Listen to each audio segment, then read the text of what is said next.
Hola a todos, bienvenidos al primer podcast Hablemos de Economía de este 2025. Les queremos contar las perspectivas económicas del equipo de investigaciones de Corfi para el 2025, tanto para el contexto global como para la economía colombiana. Unas perspectivas económicas que llamamos luz al final del túnel a manera de pregunta y que con varios integrantes del equipo discutimos sobre las principales variables macroeconómicas. Quiero mencionar aquí que uno de los puntos más relevantes de este año tiene que ver con una disputa diplomática que tuvo Colombia con Estados Unidos y que pues muchos de ustedes nos han venido preguntando después de que grabamos el podcast que verán a continuación.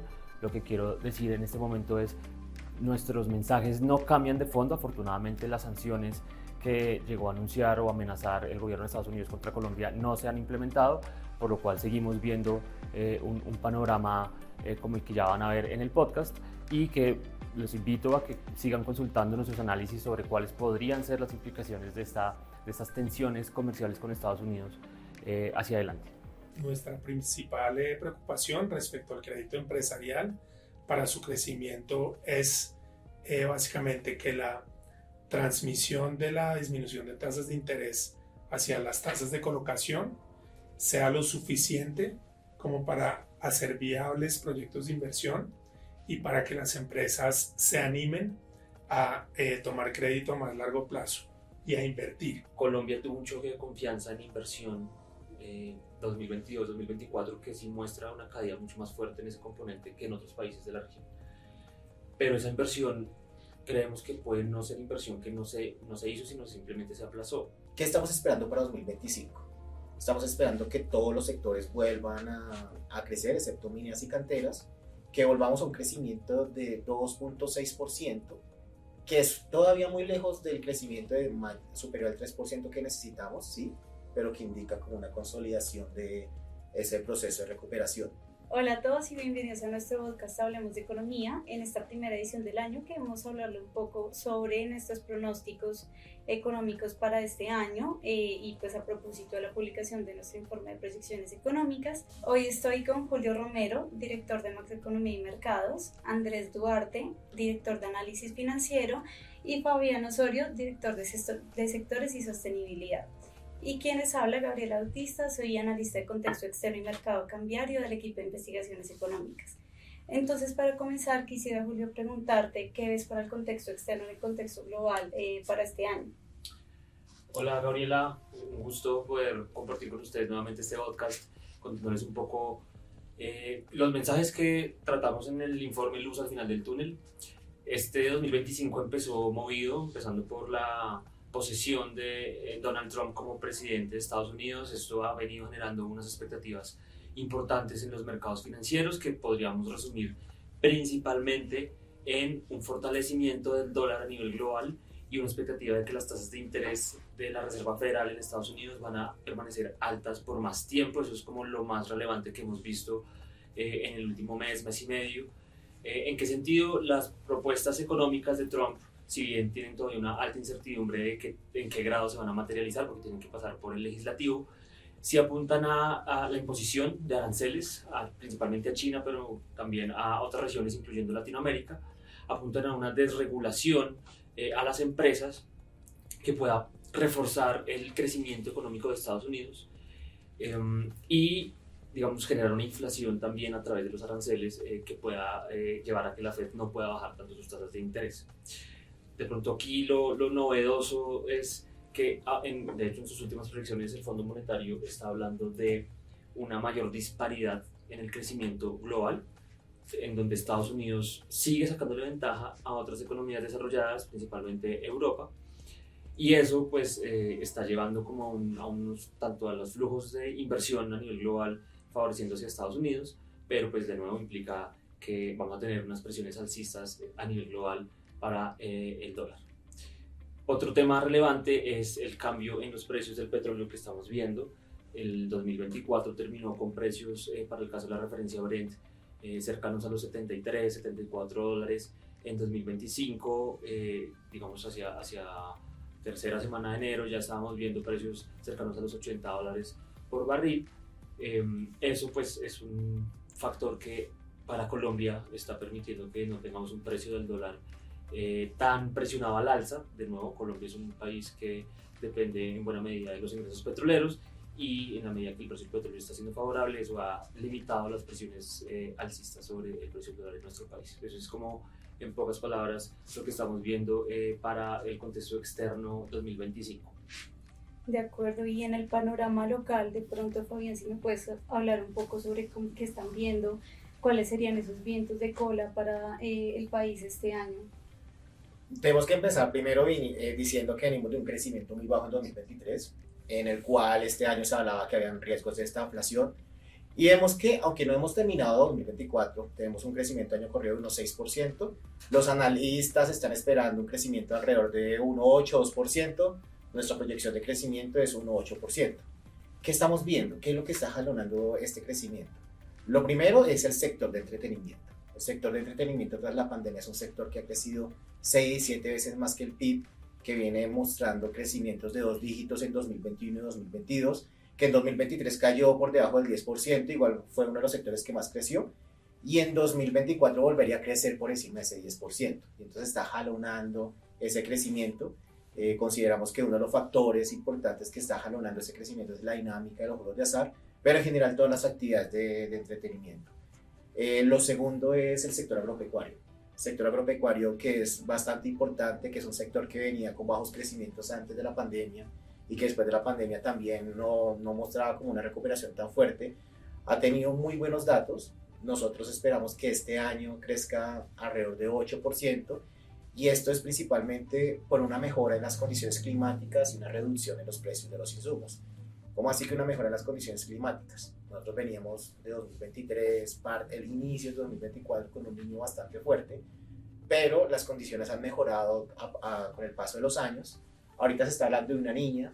Esa niña puede llegar a ser un poco débil, que no impacte de manera significativa las proyecciones de crecimiento, y eso es como en grandes números lo que estaría impulsando el crecimiento 2024.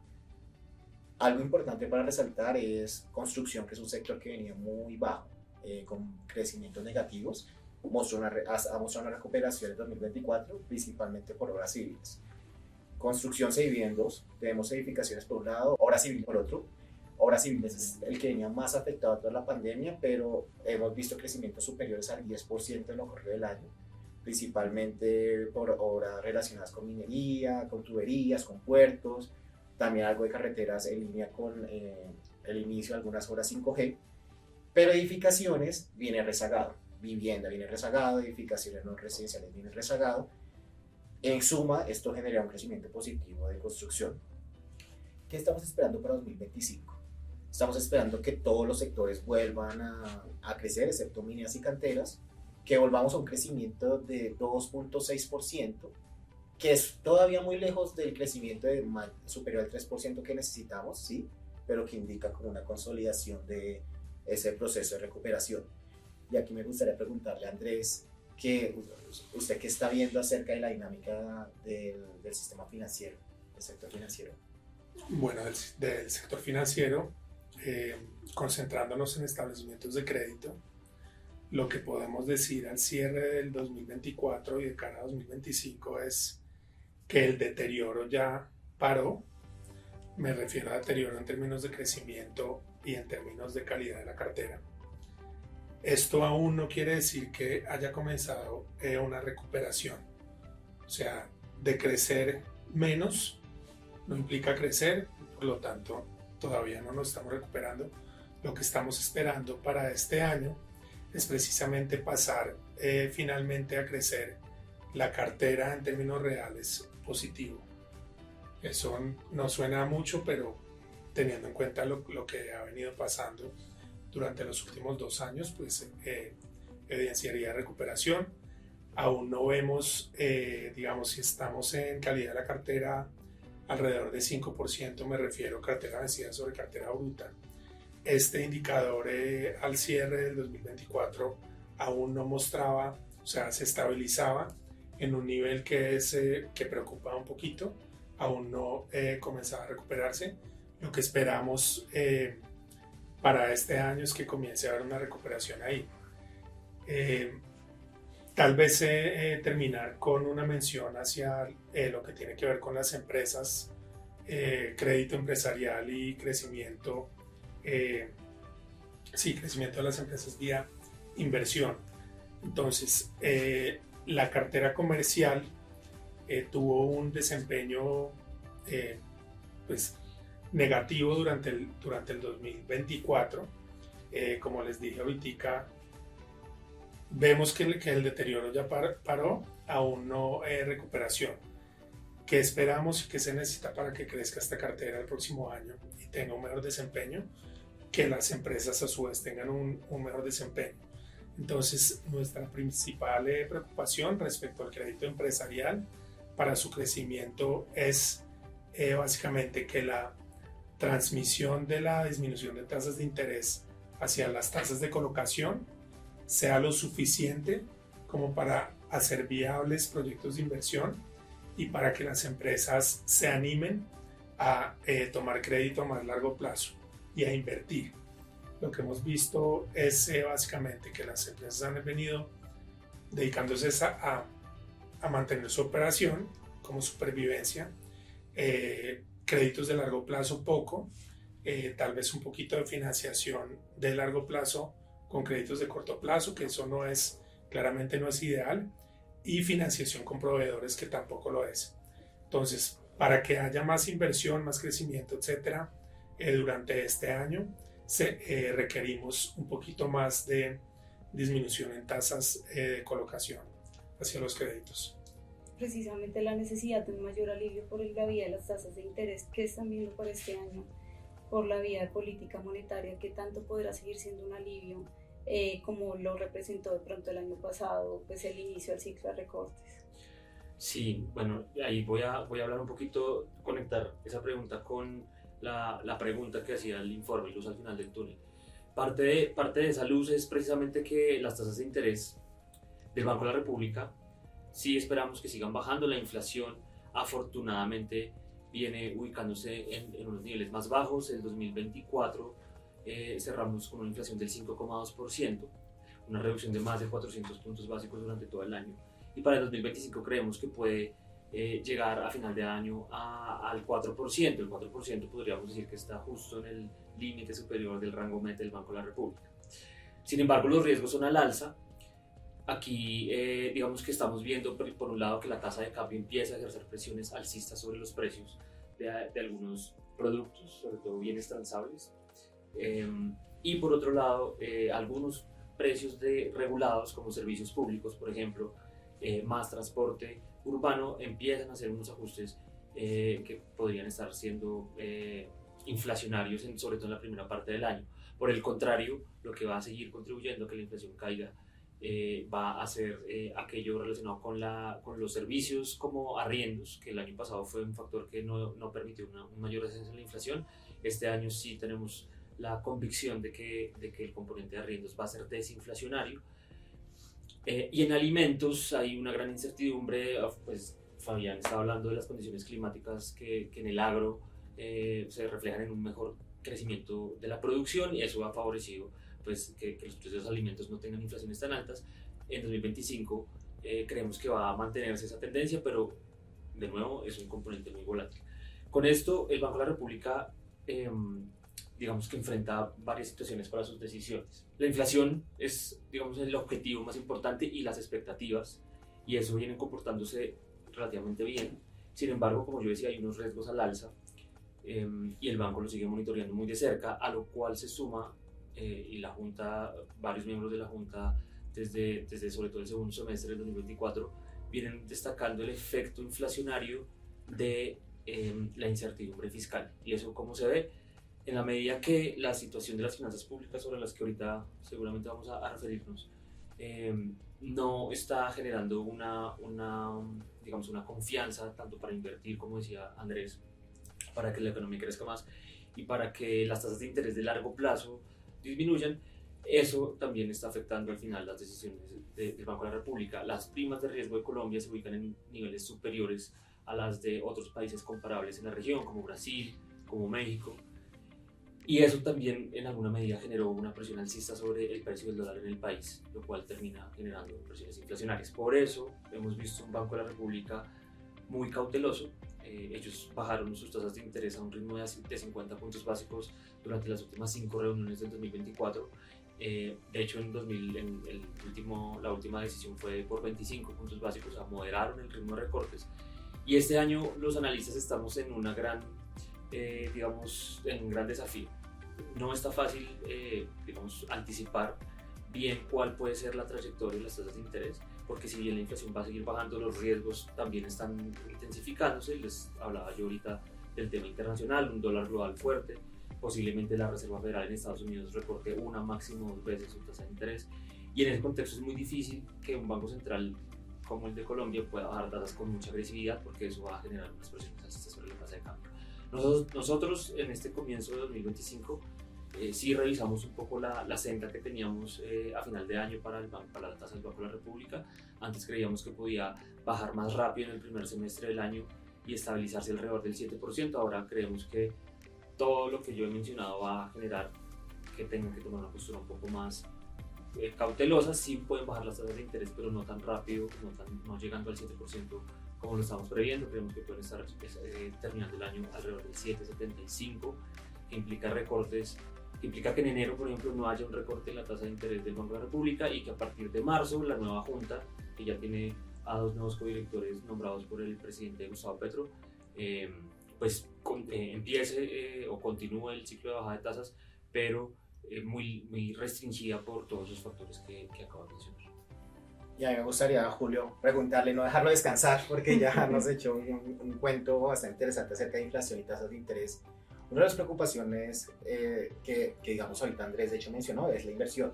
¿Cómo es consistente esta historia que usted nos acaba de contar como con las perspectivas de inversión? Como que mucha gente dice, no, es que la inversión no crece por la tasa de interés, etcétera, pero cuéntenos cuál es su perspectiva. Bueno, pues, es una pregunta que nosotros en Corfi en investigaciones venimos repitiendo desde el 2024, y es la inversión como semilla de crecimiento futuro. Volvemos un poco a crecimiento económico, ya Fabián nos explicó por el lado sectorial.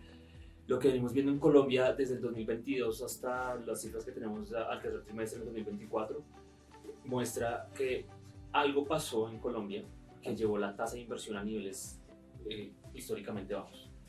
En 2022 teníamos una relación de inversión a PIB cercana al 20%. Actualmente, o las cifras del tercer trimestre nos muestran una tasa de inversión a PIB por debajo del 18%. Y eso no está pasando en otros países de la región. Aquí sí tuvimos un choque. Si el de la pandemia a todos afectó por igual, en el caso de la inversión sí es algo idiosincrático. Podemos hablar de un choque de confianza. Nosotros aquí en Corfi hemos bautizado ese choque 2022-2024-5 como un choque de confianza que se está desafortunadamente reflejando en una formación bruta de capital muy débil. Es decir, las decisiones de inversión en Colombia, inversiones de largo plazo, inversiones en sectores claves como infraestructura, minería, industria manufacturera, construcción, no se toman solamente teniendo en cuenta las tasas de interés. Eso es un factor muy importante, pero también se toman teniendo en cuenta la expectativa de un entorno regulatorio estable en respecto a reglas de juego, y eso pues en varios sectores pues no ha sido así. Por eso, digamos, parte del panorama macro 2025 es una recuperación con un crecimiento del 2,6% para la economía, que es mejor, está bien, muestra una recuperación, pero muy lenta e insuficiente para lo que un país como el nuestro necesita, pensando en mejorar, en sacar a más personas de la pobreza, en mejorar el ingreso promedio de los colombianos. Crecer 2,6% es insuficiente, y para eso necesariamente tenemos que pensar en cómo reactivar la inversión, cómo generar más condiciones favorables para eso. Entonces, la inversión viene siendo un poco como ese lastre para lograr un crecimiento más cercano a nuestro potencial, o más cercano al que veníamos viendo de pronto antes de la pandemia. Pero ¿cuáles han sido esos grupos? Ya pues Fabián nos habló por el lado sectorial, pero por el lado de la demanda, ¿cuáles han sido como esos grupos que están un poco potenciando este crecimiento, y más bien que impulsarían este crecimiento ya 2,6 y no pues más cercano a estas cifras más tenues que vimos en los últimos 2 años? Bueno, el crecimiento por el lado de la demanda en Colombia viene siendo impulsado principalmente por el consumo privado, el consumo de los hogares. Primero porque es el que más pesa, más tiene una participación en el PIB pues cercana al 70%. Y el consumo, digamos, es el que está marcando el ritmo, la velocidad de esa recuperación, como tú decías, un poco con ese lastre de que la inversión no está reactivándose a la velocidad que uno quisiera.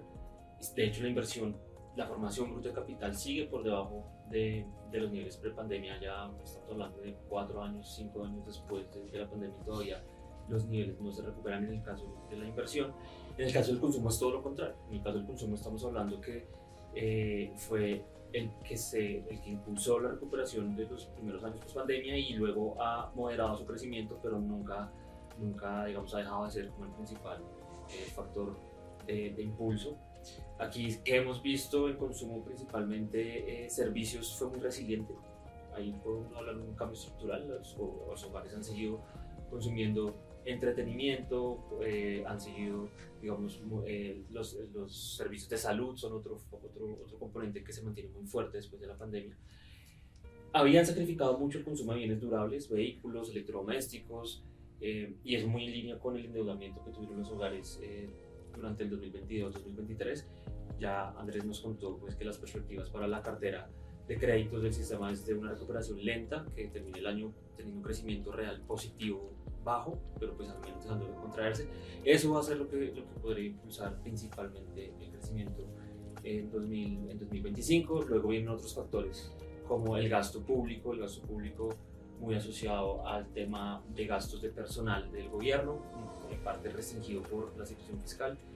Y en materia de exportaciones, el contexto externo, pues, Estados Unidos es nuestro principal socio comercial, y eso pues favorece que las exportaciones puedan tener un crecimiento relativamente favorable, porque Estados Unidos está creciendo por encima del 2%.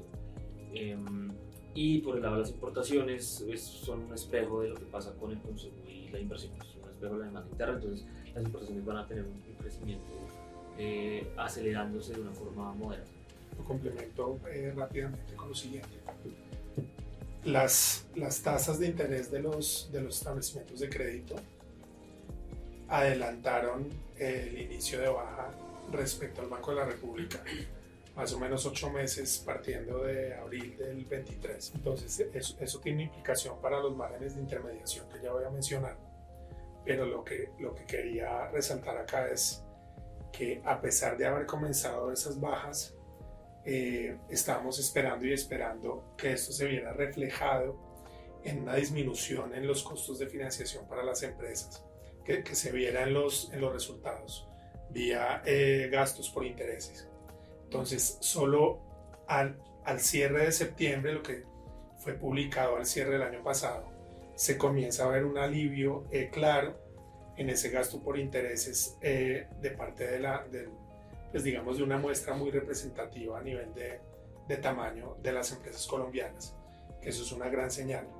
Entonces, si uno mezcla el hecho de que ya se ve un alivio con una expectativa de mejores condiciones de crecimiento que de hecho que están, no es el gran crecimiento, pero pues sí hay una mejora del crecimiento, eso ya daría para pensar en que más empresas se van a atrever a pedir para invertir, porque de hecho está esta expectativa de mejora. Entonces tal vez complementaría a Julio en lo que dijo ahorita de no solo se crece vía tasas de interés, o sea, se hacen falta más elementos. Dentro de los elementos que nos hacen falta es un entorno estable, regulatorio, estabilidad jurídica, etcétera, como que las empresas se animen a hacer proyectos de largo plazo. Creemos que están dadas las condiciones para que por lo menos comience esa mejora, y nuestra única, digamos, el riesgo que vemos, insisto, es que esa disminución que se le vaya a pasar a las tasas de colocación y lo que se vaya a ver a nivel de mercados, sí sea lo suficiente como para que los empresarios, las empresas tomen la decisión de invertir. Hablando de ese tema de confianza que necesitan para las empresas y en pleno año electoral, hemos visto mucho pues cómo se está transmitiendo esta incertidumbre, si se quiere, como en torno a las finanzas públicas, a las tasas pues vía prima de riesgo. No sé si de pronto nos quieres hablar un poco sobre esto.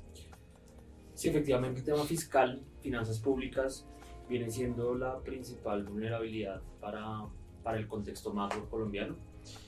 2024 fue un año en el que el gobierno tuvo que sincerar sus expectativas de ingresos tributarios. Los ingresos tributarios fueron muy inferiores a lo que el gobierno previó, y eso, para cumplir la regla fiscal, implicó que el gobierno recortara en varias oportunidades su gasto, su presupuesto de gasto del 2024. Al final lo que creemos en Corfi que va a pasar es que el gobierno terminó cumpliendo la regla fiscal, digamos, raspando, por decirlo de alguna forma, en un camino que dejó muchos episodios de incertidumbre. Muchos de los inversionistas estaban preocupados preguntándose si al fin sí se cumpliría o no. Al final se cumple, pero pues eso, digamos, fue un trayecto con unas subidas y bajadas fuertes para los mercados, para el dólar, para las tasas de interés de los títulos de deuda pública. 2025 puede ser un poco un capítulo más de esa misma película. Es un año preelectoral, entonces quizás empieza ya el ánimo de los inversionistas, de las empresas, de los consumidores a ver cómo puede ser ese cambio de gobierno, y quizás pues no esperar hasta que ocurra, sino anticiparse. Puede haber un poco de cambio en ese choque de confianza que yo les mencionaba hace un momento. Eso es un factor de optimismo que creemos que se puede ver sobre todo en el segundo semestre del año. Fiscalmente, 2025 va a seguir evidenciando unos riesgos de incumplimiento de la regla fiscal. El presupuesto de este año empieza desfinanciado, pues vale la pena recordar que no logró el gobierno que se aprobara la ley de financiamiento. Eran 12 billones de pesos que ya de entrada están recortando, pero para nosotros el recorte debe ser de por lo menos 35, 36 millones de pesos. De nuevo, es una historia de incertidumbre por si, pues, cómo el gobierno va a lograr hacer ese recorte en un contexto desafiante, en un contexto en el que sí se necesita mucha inversión pública coordinada con el sector privado también, para que la recuperación sea más sólida. De acuerdo, entonces esto vendría siendo como uno de los principales riesgos que es para este año. Sí, el tema fiscal, como les decía, una de las vulnerabilidades más altas, va a generar seguramente ruido en varios momentos del año sobre el precio del dólar. De hecho, ya lo viene generando. En noviembre de 2024 tuvimos tasas de cambio por encima de los 4.500 pesos, en parte por el contexto internacional, pero también por esa incertidumbre fiscal que estamos teniendo. Que valga la pena decir, Colombia no es el único país que enfrenta, digamos, retos fiscales. O sea, en Brasil está en una discusión también muy compleja. México, con un gobierno que se posicionó el año pasado, también está generando mucha incertidumbre fiscal. Entonces no es tanto un problema único de Colombia. Hay que ver, o sea, la incertidumbre tiene que ver mucho con qué tanto de las políticas que Trump propuso van a materializarse, qué retaliaciones puede haber por parte de Europa, de los BRICS. Vamos a tener un año movido, seguramente la volatilidad va a ser una característica en los mercados financieros. Nosotros estamos esperando un tipo de cambio promedio 2025 alrededor de los 4.355 pesos. De nuevo, con una volatilidad que lo puede llevar desde 4.200 hasta 4.700 pesos durante el año. Y pues de nuevo, yo creo que Andrés lo reforzó. Sí pareciera que el 2025 va a ser el año en el que pueda cambiar el chip de las empresas.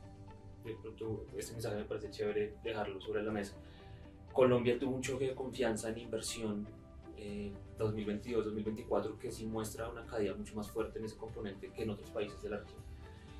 Pero esa inversión creemos que puede no ser inversión que no se hizo, sino simplemente se aplazó. Entonces, si eso es así, en la medida que haya una señal de cambio a favor de la confianza inversionista, ya sea político o de otra índole, sí podríamos estar viendo, sobre todo en la parte final del año, ojalá una reactivación muy importante, un rebote importante de la inversión, que muchos empresarios que quieren invertir en el país ya finalmente vean que puede ser el momento de empezar a hacer. Entonces, por esta línea, Andrés, me gustaría saber si tienes algo que añadir, ya sea por el lado de los riesgos, además pues del tema de la incertidumbre regulatoria, o de pronto si puedes ahondar un poco más en cómo ves la reactivación de la cartera a nivel más sectorial. Tal vez concentrarnos en lo que tiene que ver con los plazos de los créditos que han venido tomando las empresas, que se ve reflejada en las cifras de la Superintendencia Financiera e inclusive en lo que reportan las empresas, que es una tendencia hacia créditos corporativos de corto plazo. Si mejora el tema de la confianza, que sin duda debería ser el caso, quien toma los créditos también va a estar dispuesto a tomarlos, a asumir un poquito más de incertidumbre en cuanto a los plazos. Entonces, en línea con todo lo que acabamos de decir, debería presentarse esa situación también como confianza a nivel de estar dispuestos a exponerse durante plazos más largos, en línea con expectativas de mejora en condiciones macro. Y tal vez lo que se va a adicionar ahí es que si nosotros estamos esperando una disminución de 175 puntos básicos en la tasa de referencia, que eso a su vez viene siendo referencia para tasas de fondeo, que a su vez va a afectar las tasas de colocación, no creemos que vaya a trasladarse la totalidad de esos 175 básicos a las tasas de los créditos, precisamente por lo que dije ahorita de que ya se habían adelantado las entidades a bajar tasas de interés. Entonces, los privados o las empresas que estén pensando en endeudarse y que hayan estado bien sea aplazando o bien sea aplicando la estrategia de deudas de muy corto plazo en espera de mayores disminuciones de tasas a futuro, pues ya deben tener en cuenta de que sí hay unas disminuciones esperadas, pero no van a ser tan grandes. Entonces debería haber un poquito más de peso a la hora de decidir en el tema de la confianza y en el tema de lanzarse o apostarle más bien a invertir acá con la expectativa de mayor crecimiento futuro. Listo. Y Fabián, ya que hablamos de riesgos, Sí. ¿qué riesgos ves a nivel sectorial para este año? Y de pronto hablemos un poco más de mediano plazo. ¿Por dónde ves los riesgos y por dónde de pronto puedes ver más oportunidades, nuevas oportunidades que de pronto se salga un poco de los sectores tradicionales? Bueno, digamos que hablando un poco de riesgos, de pronto no ya 2025, porque el panorama de riesgos de 2025 pues ya lo mencionamos más o menos. Me gustaría entonces más bien hablar de mediano plazo. Nosotros hicimos unos análisis, unos recuadros, en los cuales me gustaría destacar dos, como uno de mediano plazo, corto mediano plazo, lo que va a pasar de aquí a 2028 o que podría pasar de aquí a 2028, y algo que incluso es algo que podríamos estar hablando en 20 o 30 años, que es el envejecimiento. Lo primero es, ha habido muchos mensajes, mucho miedo, como mucho riesgo acerca de los desbalances energéticos que se están viviendo. Entonces tenemos gas y energía eléctrica. El primer mensaje fue, venga, es que ahora tenemos que importar gas para suplir la demanda esencial. Y nosotros quisimos ver cuál podría ser el impacto de usar gas importado para cubrir esa demanda no esencial, dada un desbalance en este mercado. Esta demanda no esencial es, por ejemplo, nosotros, los hogares. Y lo que hemos visto es que por cada 10% adicional que los hogares usen de gas importado, el precio de la tarifa eléctrica podría subir 4%. Ahora, de la tarifa de gas. Ahora, esto podría ser mayor, considerando diversos supuestos. Los invitamos a revisar nuestro ejercicio, comentarios, sugerencias, pero digamos con nuestros supuestos, esta es como la elasticidad que tenemos. En términos de energía eléctrica, uno de los mensajes que se vivió fue, oiga, vamos a llegar al racionamiento de 1992, o ese riesgo que vivieron nuestros papás. Yo me acuerdo, yo era muy niño y todavía me acuerdo de ese racionamiento en Girardot, donde vivía, como que vamos a volver a esa situación. Nosotros quisimos ver qué pasaría en los escenarios estresados de la OCDE, y lo que vemos es que incluso en el escenario más estresado y con los escenarios de energía firme, tendríamos un racionamiento que podría variar entre 1 y 3 horas. El racionamiento que se vio en 1992 fue de 9 horas y sería 1 a 3 horas en baja demanda. Ahora, estos son escenarios muy drásticos, muy estresados. Entonces, muy seguramente si se advierte desde ya se podrían tomar las decisiones en términos de infraestructura de energía para evitar esto. Y en términos de envejecimiento, lo que hemos visto es Colombia actualmente es un país joven cuando se compara con el mundo.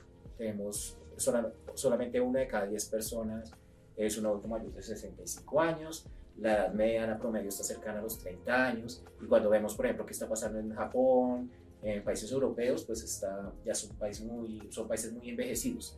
Pero según las proyecciones del DANE, nosotros vamos a enfrentar un envejecimiento acelerado, de tal forma que hacia 2070 realmente tendríamos una situación incluso más drástica de la que está viviendo Japón actualmente. Y esto además se ha visto como acelerado, exacerbado un poco por las estadísticas de nacimientos. Vemos que veníamos con un nivel de nacimientos cayendo 1 o 2% antes de pandemia. Llegó la pandemia y en 2021, 2022, 2023 y 2024 hemos visto caídas mucho más fuertes que esta.